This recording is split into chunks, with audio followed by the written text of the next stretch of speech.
La FRCA, le Crédit Agricole et Groupama vous présentent Terre d'ici.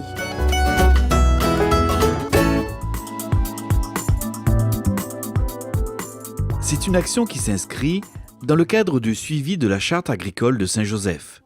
Afin de mieux appréhender les flux des effluents d'élevage sur son territoire, la Chambre d'agriculture a entrepris de mener une enquête de terrain auprès des exploitants agricoles de cette commune du sud de l'île. On s'est rapproché du projet Gabir, on a discuté entre partenaires.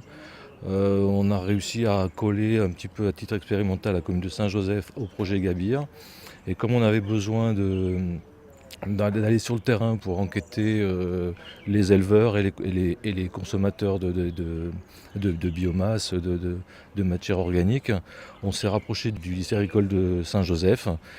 Et on a conclu un partenariat, je dirais, avec les élèves qui, dans leur cursus scolaire, ont besoin de faire des enquêtes sur leurs projets d'étudiants. Pour cela, un questionnaire d'enquête a été élaboré par ces étudiants en première année de BTS en production animale et les partenaires du projet Gabir. On a mis un questionnaire d'enquête au point avec le CIRAD, avec la FRCA, avec le lycée. Avec plusieurs réunions, on a essayé de le finaliser, de le compléter. Et là, les élèves, hier après-midi et ce matin, ont testé le questionnaire qu'on leur a proposé, enfin qu'on a construit avec eux.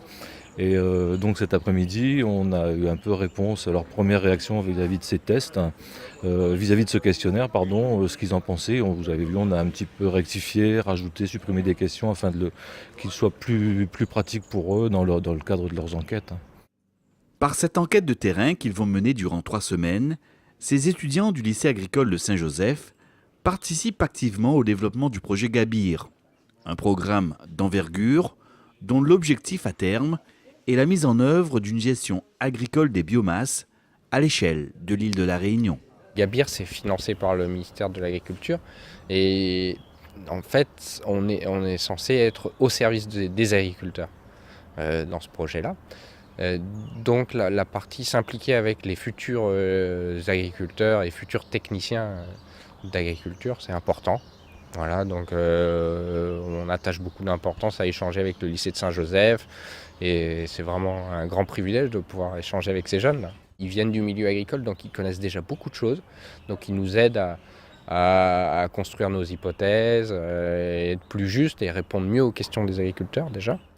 En pleine phase de reconstruction de son plan local d'urbanisme, la commune de Saint-Joseph est l'une des premières de l'île à s'investir dans le cadre du projet Gabir. Ils ont dû entendre parler du projet Gabir et du coup ils ont fait remonter cette question.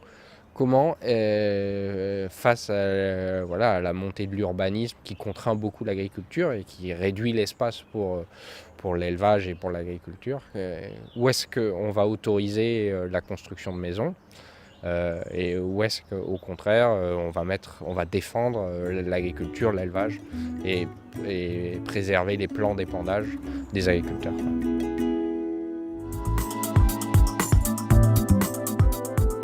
C'est l'une des premières pierres de l'édifice du projet Gabir. Mais avant d'étendre ce dispositif de gestion agricole des biomasses à l'ensemble de l'île, c'est sur la commune de Saint-Joseph, en tant que territoire pilote, que les partenaires de ce projet évaluent leurs différentes hypothèses de travail. Une des questions qu'on se pose beaucoup, on sait qu'il y a beaucoup de flux entre l'agriculture et l'élevage et entre l'élevage et l'agriculture. Entre l'élevage et l'agriculture, c'est surtout des effluents d'élevage, donc du lisier, du fumier, du compost. Et dans le sens inverse, c'est plutôt des fourrages, quoi. Donc la paille de canne, les foins de chloris, etc. Ça revient vers l'élevage, quoi. Donc c'est très intéressant parce qu'à l'échelle d'un territoire où les fermes sont plus ou moins spécialisées, il y a un potentiel énorme de recyclage entre les fermes et d'améliorer l'autonomie d'un territoire, quoi. Voilà. Afin de mieux cerner les réalités du terrain, des étudiants de BTS en production animale effectuent auprès des agriculteurs et des éleveurs de la commune une enquête visant à mieux comprendre le fonctionnement de leurs exploitations. Donc ils vont rencontrer sur plusieurs semaines, on va essayer une quarantaine d'éleveurs, de producteurs de biomasse et aussi des canniers et des maraîchers qui eux utilisent les biomasses sur la commune de Saint-Joseph. Donc les jeunes sont répartis en binômes. Donc on a 3 binômes là, qui circulent sur la commune de Saint-Joseph. Ce matin-là, sur les hauteurs de la Crête, Sonia et Frédéric commencent leur entretien chez un éleveur bovin. Donc là, quel type d'élevage on en a sur l'exploitation? Des taurillons là-bas, c'est carré. Taurillon. On a combien? 28.